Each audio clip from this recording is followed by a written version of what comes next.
नयन सतयुग के बारे में विस्तार से जानना चाहता था। इसीलिए उसने प्रोफेसर श्रीधर से पूछा, सर, सतयुग के बारे में हमारे पुराणों और ग्रंथों में क्या लिखा है?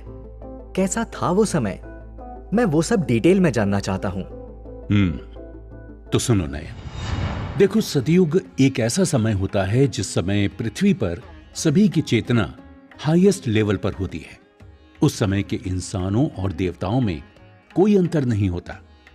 इसे हम ऐसे भी कह सकते हैं कि देवता ही मनुष्य शरीर धारण कर भौतिक जगत में आते हैं।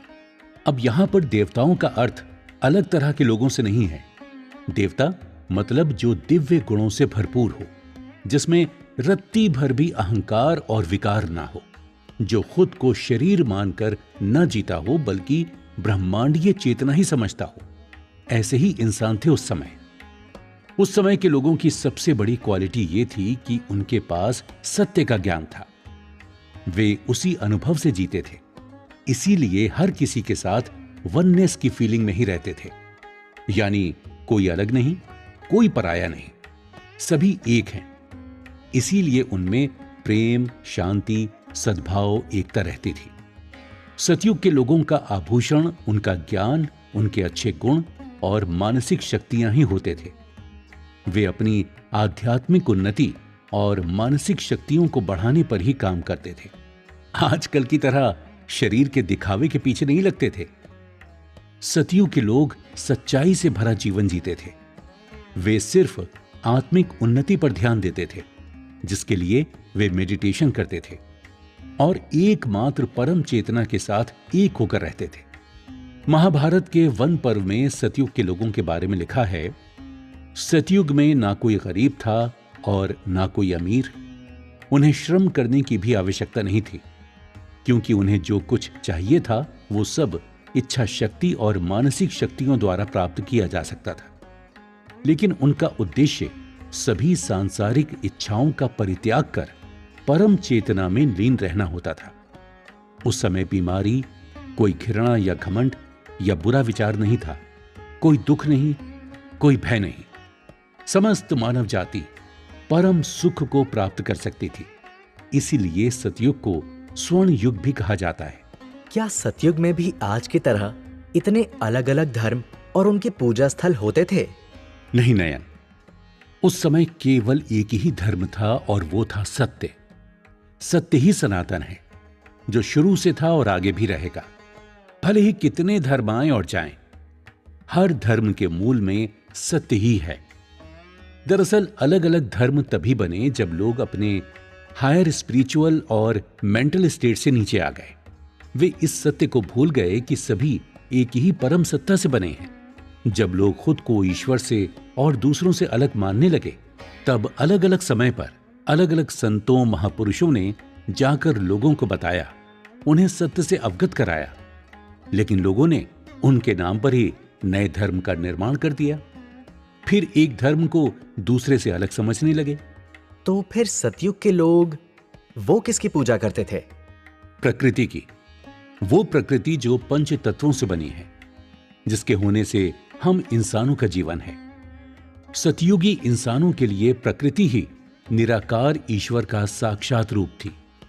वे प्रकृति के पंच तत्वों यानी जल, अग्नि, वायु, आकाश, पृथ्वी को ही देवता मानते थे और ग्रेटिट्यूड के साथ उन्हें धन्यवाद देते थे। हमारे आसपास जो भी जीवन उपस्थित है, जैसे जीव, जंतु, वनस्पति, नदियां, पहाड़ आदि, जो भी, सभी को उन्होंने ईश्वर समझकर पूजा। इसीलिए हमारे वैदिक ग्रंथों में पेड़, पौधे, नदी, पहाड़, जल, अग्नि, इन सब की स्तुति है। इसका कारण यही है कि सतयुग के लोग हर किसी में उसी एक सुप्रीम एनर्जी को देखते थे। उसके अस्तित्व को स्वीकार कर उसके प्रति कृतज्ञता के भाव में रहते थे और उसका संरक्षण भी करते थे। इसी कारण उस समय प्रकृति पूरी तरह से संतुलित रहती थी। आज की तरह प्राकृतिक आपदाएं नहीं होती थी। उस समय के लोग कैसे होते थे? क्या उस समय भी बीमारियां थीं? नहीं नयन, सतयुग के लोग सत्य, तप, शुद्धि और दया से भरपूर जीवन जीते थे, जिस कारण वो शारीरिक और मानसिक रूप से पूरी तरह स्वस्थ होते थे। इसलिए उनकी उम्र कितनी भी हो सकती थी, लाख वर्ष भी। दरअसल हर बीमारी और बुढ़ापे की जड़ हमारी मेमोरीज में और साइकोलॉजी में रहती है। कोई भी बीमारी पहले मेंटल लेवल पर आती है, उसके बाद ही फिजिकल लेवल पर उतरती है। उस समय के लोगों के पास भरपूर मानसिक और हीलिंग शक्तियां थीं। वे ध्यान की शक्तियों से ही अपना इलाज कर सकते थे, खुद को स्वस्थ रख सकते थे।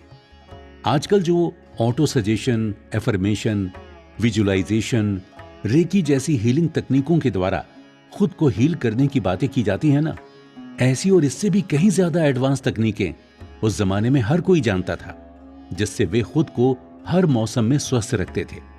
उस समय लोगों की याददाश्त इतनी तेज थी कि शिष्य अपने गुरु से वेदों को सुनकर ही याद कर लेते थे। कुछ भी लिखित रूप से रखने की जरूरत नहीं होती थी। अगर वे इतने पावरफुल थे तो उनका अंत, उनकी मृत्यु कैसे होती थी? दरअसल उन लोगों के लिए मृत्यु जैसी कोई चीज नहीं थी, क्योंकि वे जानते थे कि शरीर का मिटना मृत्यु नहीं है और ना ही शरीर का पैदा होना जन्म है। ये तो गीता का ज्ञान है जो श्री कृष्ण ने अर्जुन को दिया था। हाँ नयन, ठीक कहा तुमने। अर्जुन को यह बात इसलिए याद दिलानी पड़ी थी क्योंकि द्वापर युग के प्रभाव के कारण वो ये बात भूल चुका था। लेकिन सतयुग के लोग इस ज्ञान को जीते थे, इसलिए वे अपने जीवन का उद्देश्य पूरा होने पर अपनी इच्छा से देह का त्याग करते थे ताकि आगे की यात्रा कर सके। सतयुग के लोग आजकल की तरह बीमारियों से नहीं मरते थे।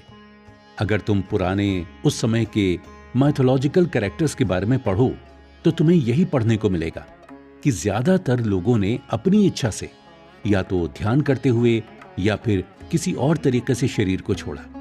उस समय के लोगों की शारीरिक संरचना आज के लोगों से बहुत बड़ी और मजबूत होती थी।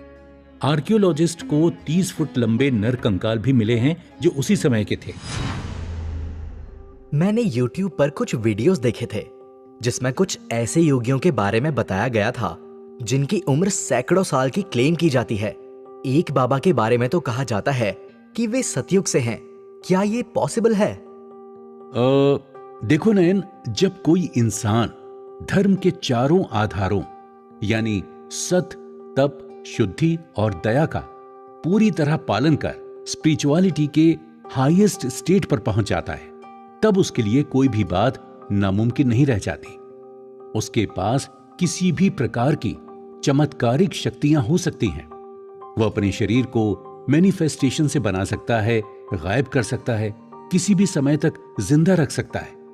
वो अपना रूप और आकार बदल सकता है, टाइम ट्रेवल कर सकता है, वो कुछ भी कर सकता है।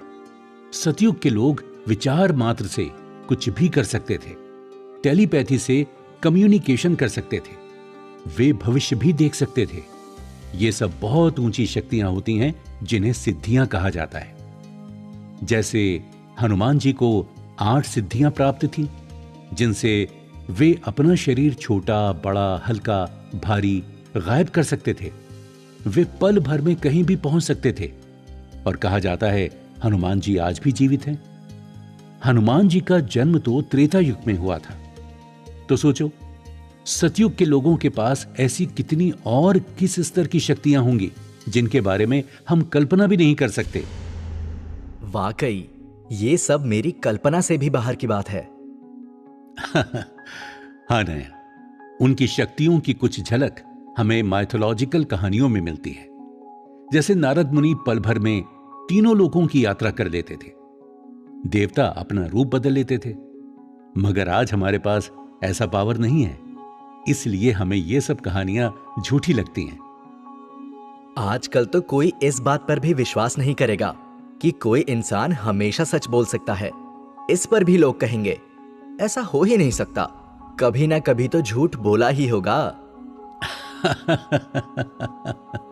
जबकि सतयुग का हर इंसान ऐसा ही था। अब मुझे सतयुग में हुए श्री विष्णु अवतारों के बारे में जानना है। वे कैसे हुए, क्यों हुए, सब कुछ।